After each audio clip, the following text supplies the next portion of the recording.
Wake up to reality. आपको पता है रशिया से पहले सुपर पावर कौन था? बरतानिया था। और बरतानिया से पहले कौन था? खिलाफत उस्मानिया थी। खिलाफत उस्मानिया सुपर पावर थी। उस वक्त इसराइल की मजाल नहीं थी कि वो उसने खलीफा से ये कहा था कि मुझे फिलिस्तीन की थोड़ी सी जमीन चाहिए। उसने कहा शॉपर में मिट्टी डाल के लिखाने की भी इजाजत नहीं है। The Great Ottoman Empire की सदी के आगाज तक कायम थी। ग्रेट ऑटोमान एम्पायर जो 3 बड़े आजमों पर आज से 100 साल पहले इन्हीं कमजोर कबीलों में से एक कबीले के सरदार का नाम उस्मान था।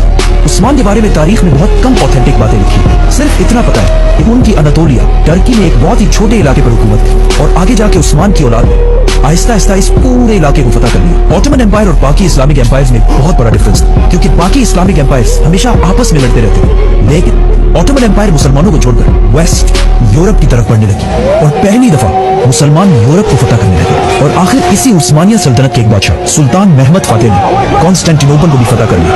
और ये वो सिटी थी जिसके बारे में रसूलुल्लाह सल्लल्लाहु अलैहि वसल्लम ने पहले ही फरमाया था कि एक दिन मुसलमान इसे जरूर फतह करेंगे। इस्तांबुल की इस फतह को पूरी मुस्लिम दुनिया में बहुत जोर शोर से मनाया गया, जिसके बाद पूरी दुनिया के मुसलमान अरबियों से ज्यादा ऑटोमन्स को अपना लीडर मानने लगे। लेकिन उस्मानिया सल्तनत के बादशाह उस वक्त भी सिर्फ सुल्तान कहलाते, खलीफा नहीं। खलीफा तब भी अब्बासी खिलाफत के ही बादशाह को कहा जाता है, जो उस अरबी था। सुल्तान सलीम उस वक्त के खलीफा मुतवक्किल को अपने साथ वापस इस्तांबुल लेकर आए और यहाँ दिस इज वेयर खिलाफत ट्रांसफर हुई। अब्बासी खलीफा मुतवक्किल ने अपनी खिलाफत सुल्तान सलीम के हवाले की और साथ ही रसूलुल्लाह सल्लल्लाहु अलैहि वसल्लम की तलवार और कुछ बाकी चीजें जो आज तक इस्तांबुल में मौजूद है। और इस तरह पहली बार खिलाफत अरबियों से निकलकर एक टर्किश बादशाह के पास आई। इसके बाद उस्मानिया सल्तनत उस्मानिया खिलाफत बन गई और सिर्फ 1 साल में अपनी एम्पायर उस्मानिया सल्तनत के साइज को डबल कर दिया।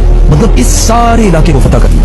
एंड नॉट ओनली दैट, बल्कि दुनिया की सबसे ताकतवर एम्पायर और दुनिया की सबसे बड़ी सुपर पावर, जिसकी ताकत के सामने दुनिया में कोई भी खड़ा नहीं हो सकता। ये आजमी मुसलमान है, अरबी नहीं। अरबी के ये नोट कर लीजिए, इसलिए कि अरबों को अल्लाह ने फजीलत दी थी।